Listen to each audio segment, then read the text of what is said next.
ఇక్కడ ఒక అంశం సరే ఇందాక మీరు లేవనెత్తారు కాబట్టి ఒకసారి చూపిద్దాం. సార్ ఒకసారి చెల్లుబోని వేణుగోపాలకృష్ణ గారు మాజీ మంత్రి వారు, సో వారిది ఒక్కసారి బయట ఒకసారి ప్లే చేయండి. ఈ ప్రభుత్వం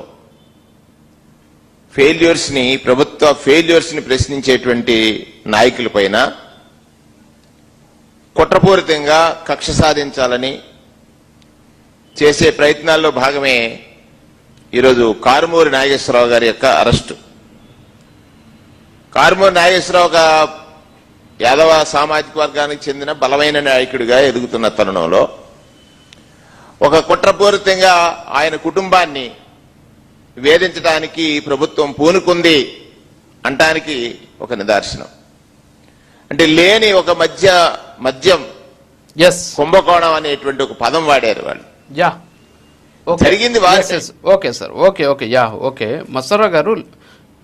మస్తానరావు గారు లేని మద్యం కుంభకోణంలో వీరిని అరెస్ట్ చేసి కక్ష సాధింపు వారొక బీసీ అలాగే యాదవ సామాజిక వర్గం. ఇందాక మునిగిరీష్ గారు చెప్పినట్టు అలాగే మోసిన్ అహ్మద్ గారు చెప్పినట్టు బాధితులు నిందితులు అని రెండు అంశాలు ఉంటాయి. సో బాధితులకి సామాజిక వర్గం ఎందుకంటే ఇలాంటి సామాజిక వర్గాన్ని బాధితులుగా బాధింపబడుతున్నారు అనేటువంటి అంశంలో సామాజిక వర్గాన్ని గురించి మాట్లాడితే తప్పులేదు, కానీ నిందితులకి తప్పు చేసినటువంటి వాళ్ళకి కులాన్ని ఆపాదించడం ఎంతవరకు కరెక్ట్ అనేది వాళ్ళు అడుగుతున్నటువంటి ప్రశ్న. యాజ్ అనలిస్ట్గా మీరేమంటారు సార్? ఇప్పుడు రాజకీయాలు కులాలు ఎట్లా మేళవింపబడ్డాయని మనం చూసాం.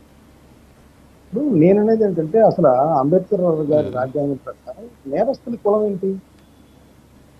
అది లా అండ్ ఆర్డర్ సిచ్యుయేషన్ చేతిలోకి తీసుకున్న వాళ్ళకి లేదా వైట్ కాలర్ అఫెన్సెస్ కి సంబంధించి ఇప్పుడు నేను ఒక అడుగుతానండి. ఇప్పుడు ఈ మద్యం కుంభకోణంలో ఎక్కువగా రెడ్డి సామాజిక వర్గానికి సంబంధించిన వాళ్ళు అరెస్ట్ అయ్యారు.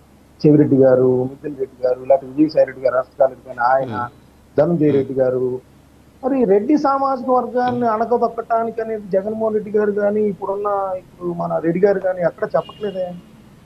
ఎందుకని చెప్పరు? చెప్పాలిగా. అంటే అది తెలుగుదేశం పార్టీకి విషయానికి వద్దాం. గతంలో అచ్చెన్నాయుడు గారిని అరెస్ట్